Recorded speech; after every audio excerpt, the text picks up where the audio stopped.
Welcome to Whatsoever More or Less. My name is Jason, and today I have a thought. I've been working on another essay.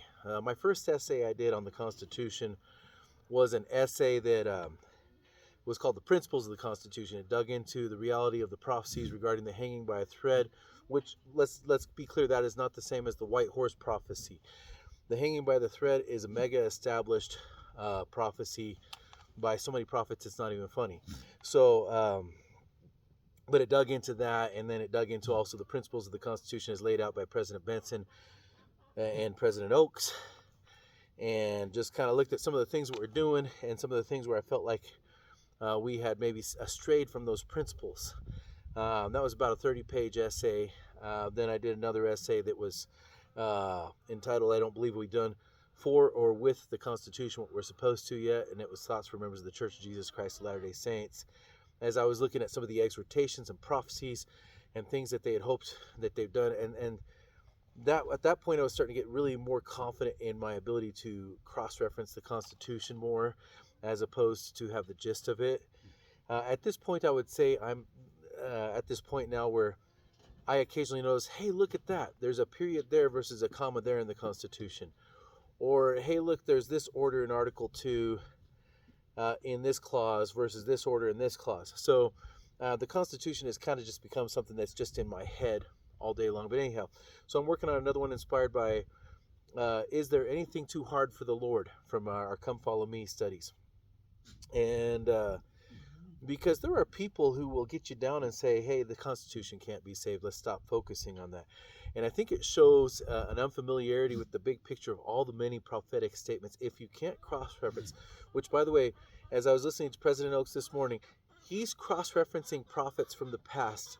You know, I was recently listening to another talk where he referenced a prophecy made by President Kimball, who was a prophet 3 or 4 prophets ago, which was also a prophecy that was referenced by Russell M. Nelson, President Nelson. So this whole living prophet thing, we can take that too far if we're not careful, and we can fail to cross-reference and not get the big picture of all the responsibilities, all the things we're to be watching for.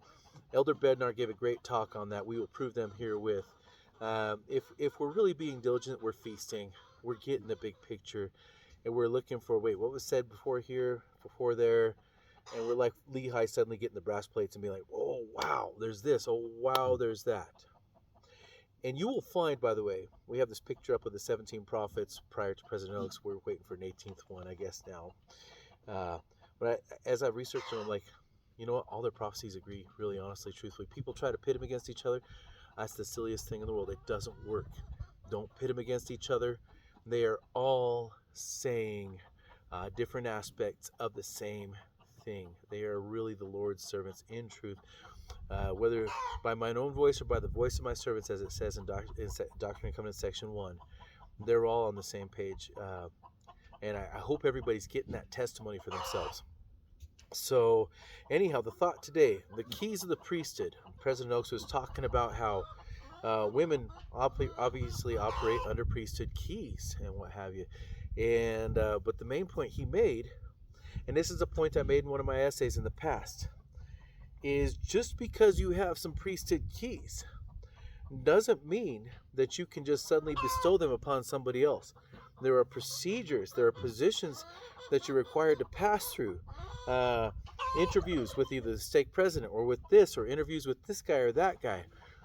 Always, when it comes to teaching the missionary discussions for new members, it's not my job in the ward. I help, I support, but I can't suddenly say, okay, I'm teaching these guys. They've been all through all my discussions that I wanted to teach them because I hold the Melchizedek priesthood. I'm a returned missionary. I'm going to baptize them. They're going to be members of our ward. That is not my authority, and it never, ever will be my authority. Okay?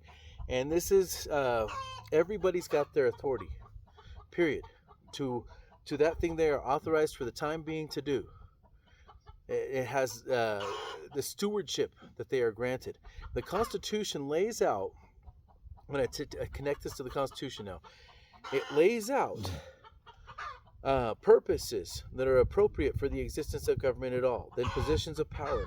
and then the means by which the people's consent is given for each one of those different positions of powers, with the thresholds that need to be met or what have you, the procedures then by which they exercise those positions of power, and the thresholds required for each of those procedures, then the powers they actually are allowed to exercise in that position with those procedures, right? The enumeration, we would call that. The powers that are prohibited, the promises that are guaranteed, it's always all there.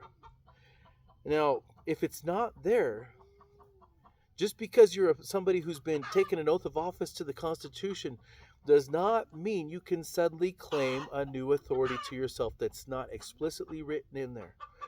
The people's consent is very specific. If you want a new procedure added to the Constitution, if you want a new position added to the Constitution, you go through the Article 5 process at this point. That's all there is. There's nothing else you can do. There is no other way around it. I don't care how difficult it is. President Benson made it quite clear, as a matter of fact. We've been told by President Benson, David O. McKay, all that we should understand the Constitution through the words of the prophets and through the founding fathers, right? So, and what the prophets have said is that the proper role of government is to be limited.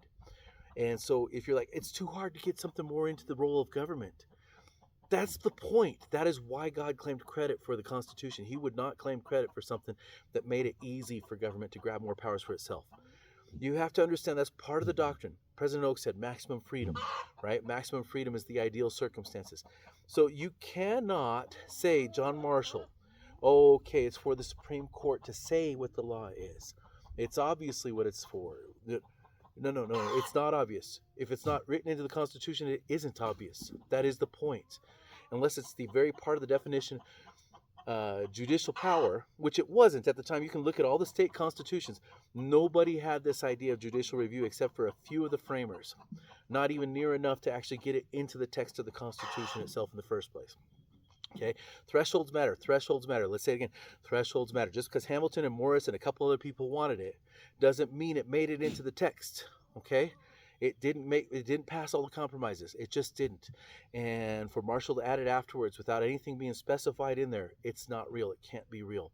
Okay, same thing with the administrative agencies. Sorry, no, you can't. We already told you which positions of power are allowed that are actually binding on us, we the people. It's the Article 1, Section 7 process, and the administrative agencies cannot be participants in that Article 1, Section 7, Clause 2 process. It is impossible for them to be participants in it because it tells us who's included in that process. It's the House of Representatives and the Senate, and then the President in the end. That's it. So administrative agencies, you cannot give a blanket power for them to suddenly invent new laws as they go, right?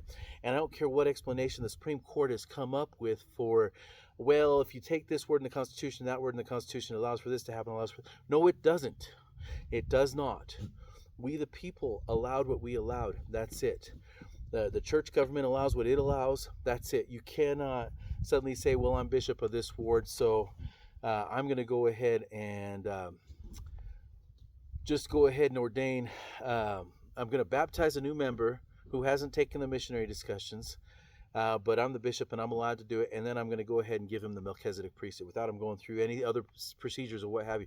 There are positions that are required for each binding activity. So in truth, and this is going to sound very rebellious of me, but I'm just being honest. President Oaks, when he prayed at the Burley, Idaho temple dedication, he prayed for our constitutional form of government and the rule of law. There was no comma in the way he wrote that. In the English language, that implies they're pretty much one and the same thing. The rule of law is our constitutional form of government, and our constitutional form of government allows for no administrative agencies. President Benson already said, he didn't mince words. He says they're unconstitutional. He didn't say I think they're unconstitutional. He gave the Supreme Court credit for having the power to nullify unconstitutional laws, which is an obvious implication of the dividing up of the powers, right?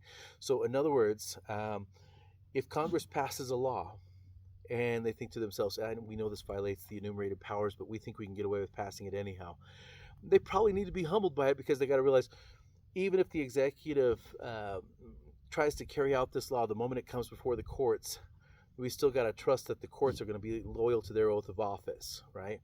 That doesn't change what everybody else's oath of office is. If there's something they missed, they missed it. If they were incompetent in this aspect or this aspect, you definitely do not want that to be binding on everybody else's oath of office. However, it was just a natural check. It's not part of recreating the Constitution. Their explanations aren't binding on us. Everybody should be reading it for themselves, right? That's the important thing.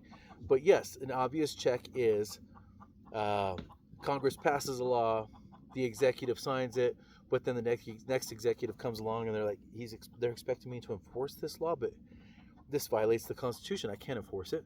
So even though he wasn't the one with the power to veto it, his oath of office still tells him not to enforce it, right? The oath of office of the judicial branch still tells them not to pass sentence, right? And then the oath of office, as Jefferson pointed out, of the executive, once again, says even if the Supreme Court passes the sentence, I can go ahead and pardon, I can remit the sentence, right? I can refuse to carry it out. So, and I might be kind of overly interpreting that, but it's clearly in the Constitution there, that one. The pardon power is in the president, period. That's all there is to it, right? So, there is no binding agency rules for us. There's no such thing. It can't be real. It's no law at all. Constitution is the supreme law of the land if it's in conflict with the Constitution. If it pretends to exercise a power granted in the Constitution when it's not allowed to, it's not a law at all. How do we deal with that? We've been pushed around, we've been forced around. In one of our official declarations of the church, and at the end of Doctrine and Covenants, we referred to the court of last resort upholding the United States prohibiting plural marriage, even though clearly that's not an enumerated power in the Constitution at all. What were we saying? I haven't heard a single prophet say, gee, that court, they got it right. I guess we always got it wrong. No. In other words, we're submitting ourselves to this forced tyranny upon us because they're not backing down. And they will kill us all off. They will to make it worse for us, whatever it is. It was not because, gee, we got it wrong and they got it right. Let's not misunderstand that. That court of last resort, it is something in the Constitution, but they aren't the final interpreters of the meaning of the Constitution. John Taylor, he said, hey, if they're doing something unconstitutional, I don't care what they say, I'm not following them, right? They softened up their tone just because the United States government kept getting so authoritarian with them, okay? The United States government has not been in the right in this matter. And no, I am not all for plural marriage, but I think if you deny that plural marriage existed in the Bible, you just don't. You got to pay attention to the laws of nature, and nature's God at some point. Who in the heck wants to be married to a bunch of different women and want all that extra responsibility? You got to be crazy, but at the same time, let's be honest. If God needs it to happen, it works. It gets the job done. We were there on our missions when our mission president would say, "Raise your hand if you're descended from plural marriage," right? I mean, the missionary force we have alone is amazing because of that. So that's my thought. It's a principle of all organizations. Procedures matter. Positions of power matter. And just because you have a position of power in this aspect doesn't mean you can invent for yourself without the proper amendment process that's required to grab that new power. It's not binding. The only thing that makes it binding is you being willing to push everybody else around to make them put up with it. That's called bullying, though, if we're being honest. That's not called government of we the people. So that's my thought. There's a proper procedure, a proper position, a proper way of adding powers if you think they need to be added. Otherwise, it's not real when they get added. All right, thanks, you guys.